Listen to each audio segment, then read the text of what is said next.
Hey guys, Brock here with Doomswell. Today we're going to be talking about the Doomswell Bandwagon. Now this board right here was made for the 2019 World Wake Surf Champion in the Outlaw division, Perry Morrison. Some of the characteristics of Perry's board is definitely a rounder rail, which you'll see in most surf style boards. Now, if a board has too round of a rail, then the water is going to wrap around it and never be able to release. That's why sometimes if you ever do see a board with super round rails, basically from the front fins forward, the board can be very sluggish and slow and very hard to ride. So what we do is that we counterbalance that with a slightly crisp edge tucked underneath, so that way it's there for planing ability, control, and release of water whenever the board comes up to the top.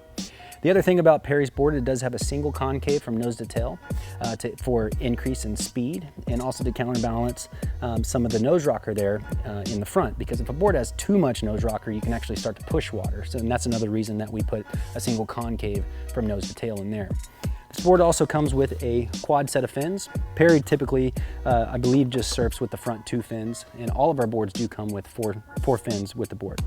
So if you want, basically the maximum amount of looseness on this board, you could go with just the front two fins, and if you need more hold, surf it with the back two fins with the TMF ones there in the back.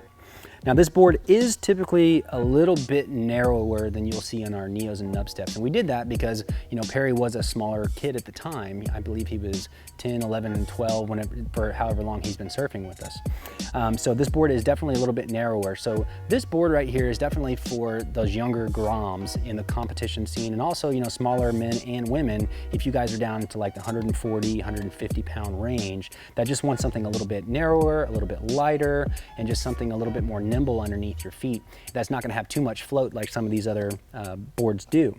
So anyway, guys, on the top of this board, we definitely have our EVA pads here for your front and back feet. And then you'll also notice the one-way Gore-Tex vent there to help basically mitigate any type of delaminations that may come from heat or high altitude. So anyway, guys, this is the breakdown of the Doomswell Bandwagon. If you guys have any questions, please visit doomswell.com or just shoot us an email. Thank you so much.